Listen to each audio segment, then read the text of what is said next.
വിളിച്ചവനെ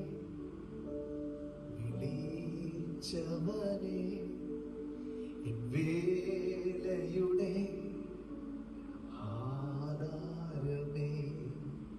നിന്നെ ദൈവം വിളിക്കുവാണ്.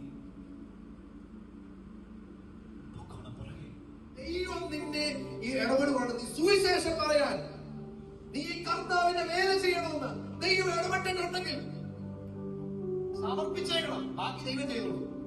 നിങ്ങളെ ഇറക്കേണ്ട സമയത്ത് ദൈവം ഇറങ്ങിക്കോളൂ. നിങ്ങൾ അതിനെ കുറിച്ച് പറയുകയുണ്ട.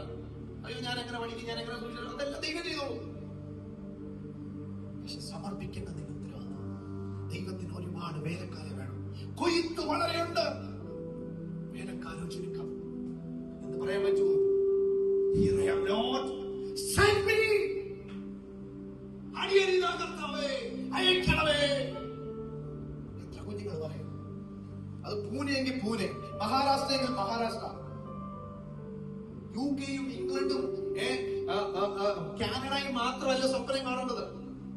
നീ നാഗ്പൂർ സ്വപ്നം കാണണം.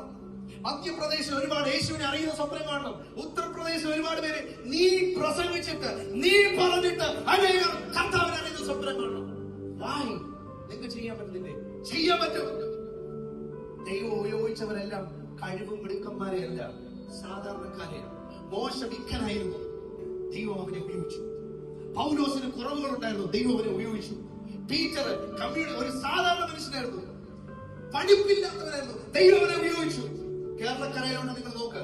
ഈ കേരളക്കരയിൽ പട്ടണങ്ങൾ ഇളക്കി മറിച്ച ദൈവദാസന്മാരൊക്കെ അവർക്ക് വലിയ വിദ്യാഭ്യാസം കൊണ്ടല്ല, അവരുടെ മേൽ വ്യാപരിച്ച അഭിഷേകമാണ് അവർ പട്ടണങ്ങളെ തിരിച്ചത്, അവർ ചർച്ചുകൾ സ്ഥാപിച്ചത്. അവരുടെ പെൺകുട്ടികളെ ഞാൻ നിങ്ങളെ ചലഞ്ച് ചെയ്യുന്നു. ഈ കാലഘട്ടത്തിന്റെ മേലിക്കോരായി നീ മാറണം. ഈ കാലഘട്ടത്തിന്റെ അഭിഷേകത്തിന്റെ ആ ശക്തിയോടുകൂടെ എഴുന്നേൽക്കുന്ന ഒരു തലമുറ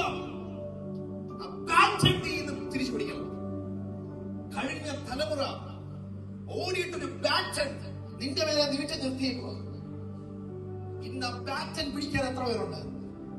യെസ്, എന്റെ അപ്പച്ചൻ പിടിച്ച ബാറ്റൺ ഞാൻ എടുത്തിട്ട് ഞാൻ ഓടാൻ പോവാ ഈ തലമുറയിൽ എന്ന് തീരുമാനിക്കുന്ന എത്ര പേരുണ്ട്? God is watching you. നീ ഒരൊറ്റ തീരുമാനം എടുത്തോണ്ടല്ലോ, നിന്റെ ഒറ്റ തീരുമാനം ദൈവം നിനക്ക് വേണ്ടി 1000 സ്റ്റെപ്പ് ഇന്ന് നിനക്ക് വേണ്ടി വെക്കും. നിന്റെ ഒറ്റ തീരുമാനം കൊണ്ട്